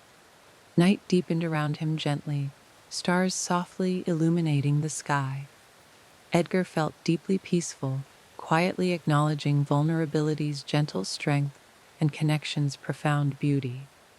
Rising slowly, he prepared thoughtfully for rest, pausing again before June's image, expressing quiet thanks. As Edgar lay in bed, his heart filled with quiet joy and profound gratitude, he closed his eyes, welcoming sleep peacefully, profoundly thankful for the gentle transformations enriching his life. In peaceful slumber, Edgar's dreams mingled gently with memories, quiet garden scenes, and tender moments shared. He awoke serenely, carrying quiet warmth and gentle joy into the new morning. The morning greeted Edgar gently, its subtle warmth drawing him from a peaceful sleep. He lay quietly for a moment, absorbing the tranquil stillness that filled his room. Through the open window drifted the delicate symphony of nature, soft birdsong, the distant murmur of waves, and leaves rustling gently in the breeze. Edgar rose slowly, savoring each sensation, the cool wooden floor beneath his feet, the comforting silence enveloping the cottage, and the soft morning light filtering through the curtains. His movements were deliberate and mindful, his routine now deeply imbued with quiet purpose. Stepping onto the porch, Edgar inhaled deeply, the fresh, crisp air filling his lungs with quiet rejuvenation. The garden was serene, colors softly emerging beneath the morning sun's gentle glow. Flowers opened slowly, their delicate petals tenderly greeting the day. Leo arrived shortly after, his presence bringing quiet warmth and familiarity to Edgar's morning. Leo moved with thoughtful care, notebook held respectfully beneath his arm.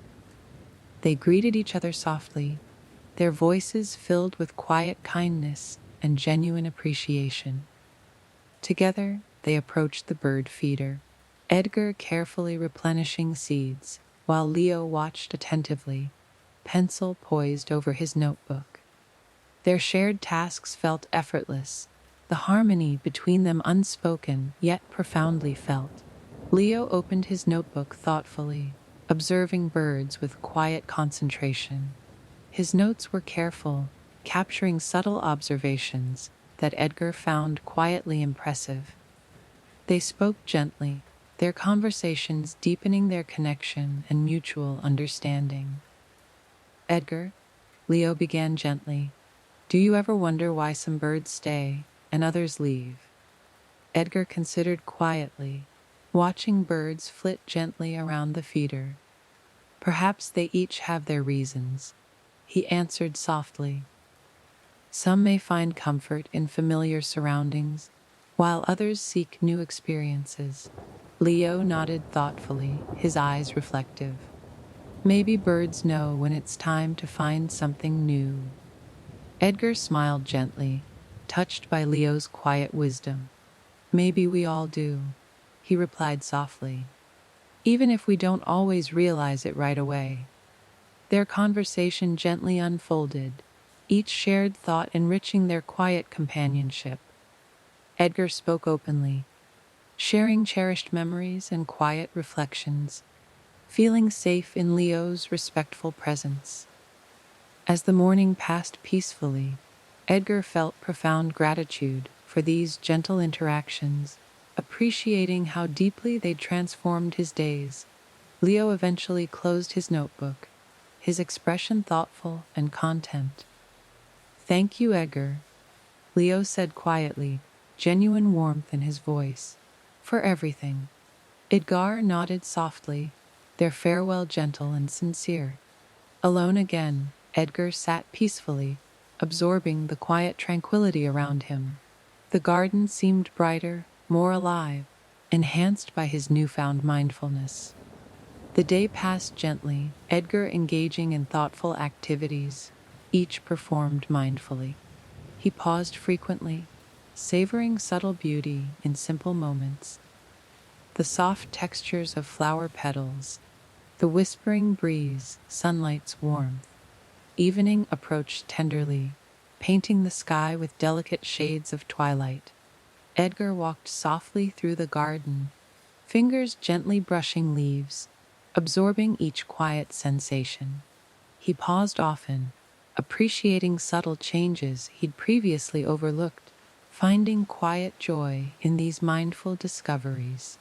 Returning indoors, Edgar moved thoughtfully through the cottage, pausing before June's photograph, silently expressing profound gratitude for shared memories. Settling comfortably in his favorite chair, He read softly, allowing words to guide him into peaceful contemplation. As night softly enveloped the cottage, Edgar set aside his book, gazing thoughtfully at stars emerging gently in the darkening sky. He felt profound peace, recognizing vulnerability's quiet strength and connection's deep beauty. He rose slowly, preparing mindfully for rest, pausing once more before June's image, offering quiet acknowledgement of his internal journey. Settling into bed, Edgar welcomed sleep peacefully, profoundly thankful for his gentle transformation. His dreams that night were tranquil, interwoven softly with memories, peaceful garden imagery, and tender moments shared with Leo. Edgar awoke serenely, carrying gentle warmth and quiet joy into the new day. The following morning was luminous, inviting Edgar to embrace the quiet beauty of another peaceful day. He stepped onto the porch mindfully, deeply connected to nature's gentle rhythms. Leo arrived shortly after, their morning interactions quietly joyful and meaningful.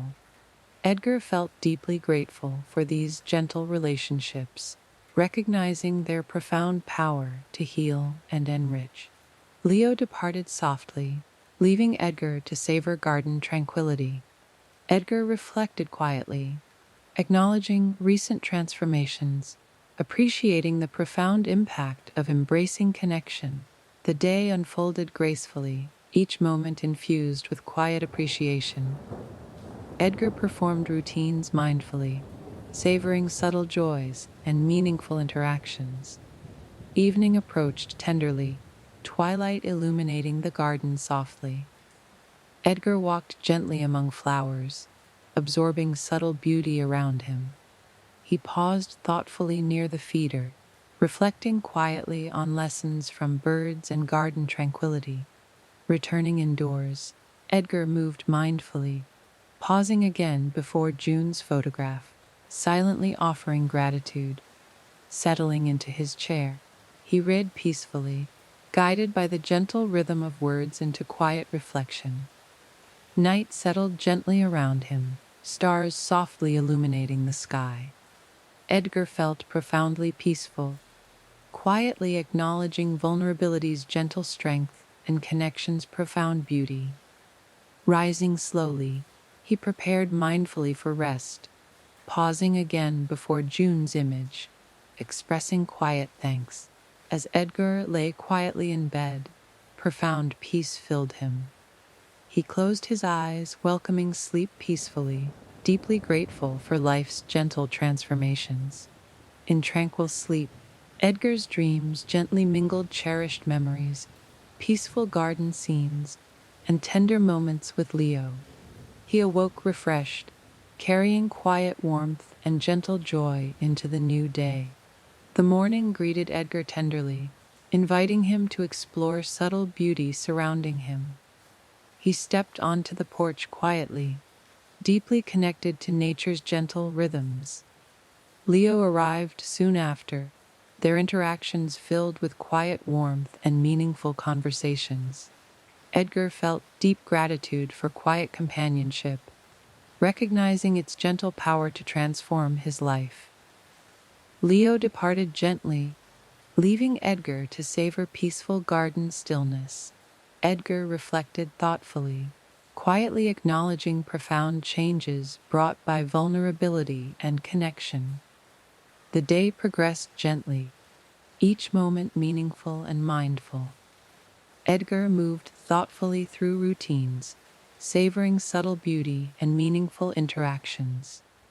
Evening approached tenderly, twilight gently illuminating the garden. Edgar walked softly among blossoms, absorbing subtle beauty. He paused thoughtfully, appreciating quiet lessons learned from birds and garden serenity. Returning indoors, Edgar moved mindfully, pausing briefly before June's photograph, silently expressing gratitude. Settling into his favorite chair, he read softly, allowing peaceful reflection. Night gently enveloped the cottage, stars softly illuminating the sky. Edgar felt profound peace, recognizing vulnerability's quiet strength and connection's profound beauty. Rising thoughtfully, he prepared mindfully for rest, pausing again before June's image. Settling into bed, Edgar welcomed sleep peacefully, deeply grateful for gentle transformations enriching his life. His dreams gently mingled cherished memories, peaceful garden scenes, and tender interactions with Leo. Edgar awoke serenely, carrying gentle warmth and quiet joy into a new day filled with peaceful promise. Edgar awoke gently, the soft morning sunlight weaving tenderly through the curtains, casting delicate patterns across his bedroom walls. He lay quietly, absorbing the peaceful atmosphere, savoring the subtle calm that now regularly greeted his days. Through the open window drifted gentle whispers, the soft song of birds, the rhythmic hum of distant waves, and the quiet rustle of leaves stirred by a soft breeze. He rose from bed slowly, each movement deliberate, filled with mindful appreciation. The cool wooden floor felt reassuring beneath his feet, grounding him gently in the familiar comforts of home. Edgar moved through his morning routine quietly, each action imbued with a sense of calm intentionality. Stepping onto the porch, he paused, inhaling deeply the fresh, invigorating air, its subtle scent blending sea salt with garden blossoms. The garden before him was radiant, bathed in a soft glow that highlighted the delicate beauty of every leaf and flower. Edgar felt a quiet gratitude welling within, deeply appreciating the peaceful beauty around him. Leo arrived quietly, his presence now an integral part of Edgar's mornings. The boy carried his notebook gently, moving thoughtfully through the garden gate. His steps mindful and respectful, they greeted each other warmly, their voices soft, carrying genuine kindness and mutual appreciation. Together, they approached the bird feeder, Edgar carefully replenishing seeds, while Leo watched with gentle attentiveness, pencil poised over his notebook.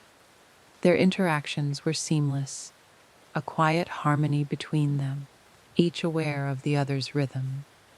Leo opened his notebook thoughtfully, carefully noting the bird's behaviors, capturing subtle nuances Edgar found quietly admirable.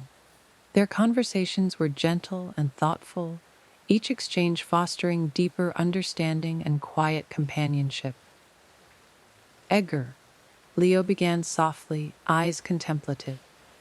Do you think birds ever wonder about the places they've left behind?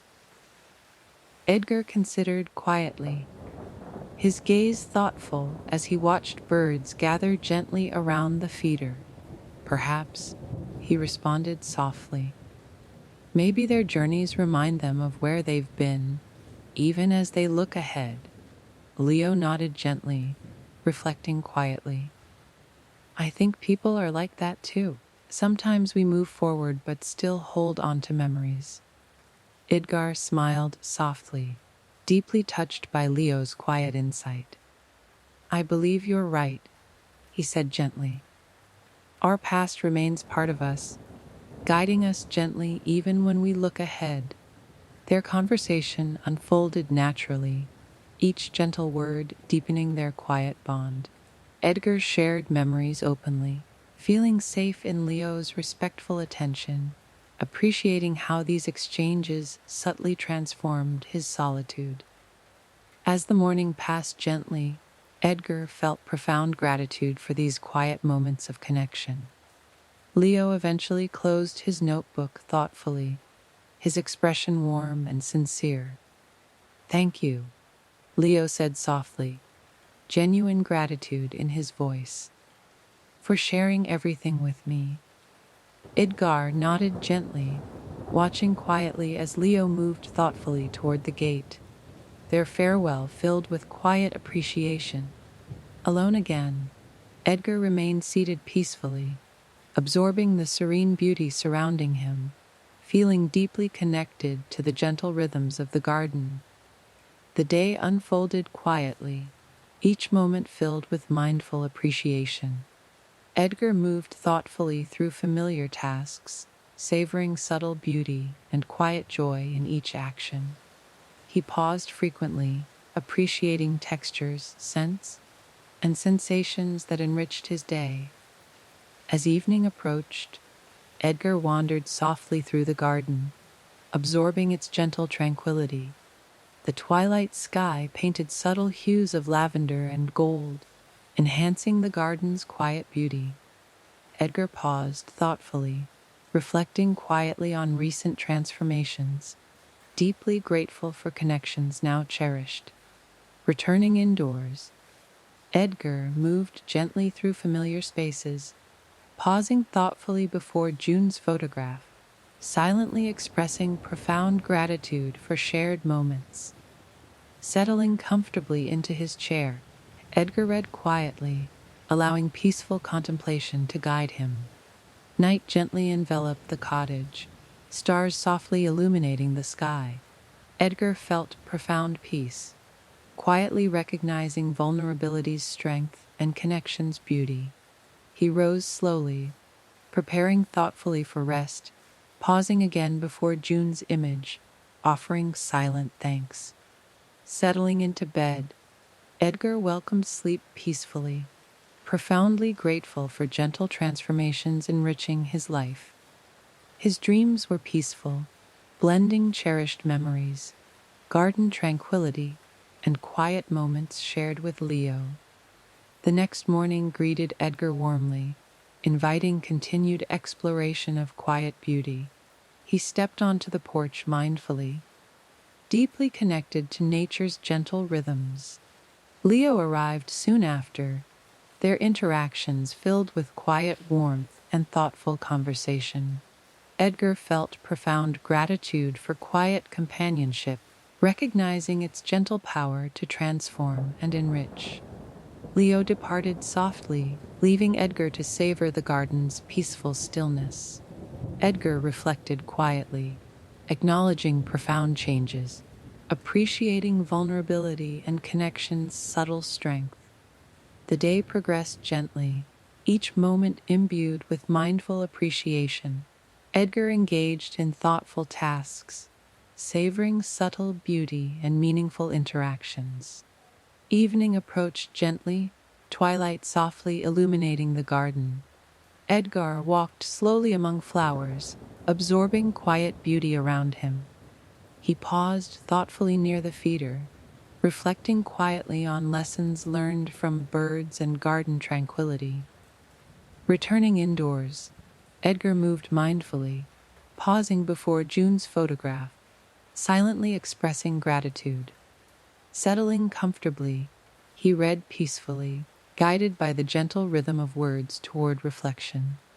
Night settled gently around him, stars softly illuminating the sky. Edgar felt profoundly peaceful, quietly acknowledging vulnerability's gentle strength and connection's profound beauty. Rising slowly, he prepared mindfully for rest, pausing before June's image, expressing quiet thanks. Edgar lay quietly in bed, profound peace filling him. He closed his eyes gently, welcoming sleep with deep gratitude for life's quiet transformations. His dreams were peaceful, gently mingling cherished memories, garden tranquility, and tender moments shared. He awoke refreshed, carrying gentle warmth into the new day, ready to embrace its quiet promise. Edgar stepped thoughtfully onto the porch, deeply connected to nature's gentle rhythms. Leo arrived soon after, their morning filled with quiet warmth and meaningful conversation. Edgar deeply appreciated quiet companionship, recognizing its power to gently transform and enrich. Leo departed gently, leaving Edgar peacefully contemplating the garden's serenity. Edgar reflected thoughtfully, appreciating profound changes brought by vulnerability and connection. The day unfolded quietly, each moment filled with mindful gratitude. Edgar moved thoughtfully, savoring simple beauty and meaningful interactions. Evening approached gently, twilight illuminating the garden softly. Edgar walked peacefully, absorbing quiet beauty. Pausing thoughtfully, he appreciated quiet lessons from birds and garden tranquility. Returning indoors, Edgar moved mindfully, pausing briefly before June's photograph, silently expressing gratitude. Settling comfortably, he read quietly, allowing peaceful contemplation. Night gently enveloped the cottage, stars softly illuminating the sky. Edgar felt profound peace, quietly acknowledging vulnerability's gentle strength and connection's profound beauty. Rising thoughtfully, he prepared for rest, pausing again before June's image. Settling into bed, Edgar welcomed sleep peacefully, deeply grateful for gentle transformations enriching his life. His dreams gently mingled cherished memories, peaceful garden scenes, and tender interactions with Leo. Edgar awoke serenely, carrying gentle warmth and quiet joy into a new day filled with peaceful promise. The gentle rhythms of nature surrounded them, offering quiet reassurance and profound peace. Edgar recognized the beauty of life's quiet moments, appreciating each subtle joy. He stood quietly, deeply grateful for everything he'd experienced, embracing life's gentle beauty with open-hearted acceptance. As Edgar looked out at the serene garden, he knew he'd found genuine peace and quiet happiness. He realized life's greatest treasures were quiet moments, genuine connections, and peaceful acceptance. With quiet gratitude, Edgar embraced the gentle rhythm of his life, content in the knowledge he'd found exactly what he'd quietly sought: a profound sense of peace, meaningful connection, and quiet joy. And in this gentle acceptance, Edgar March found the peace he'd always quietly longed for, embracing life's subtle beauty with profound gratitude and quiet joy.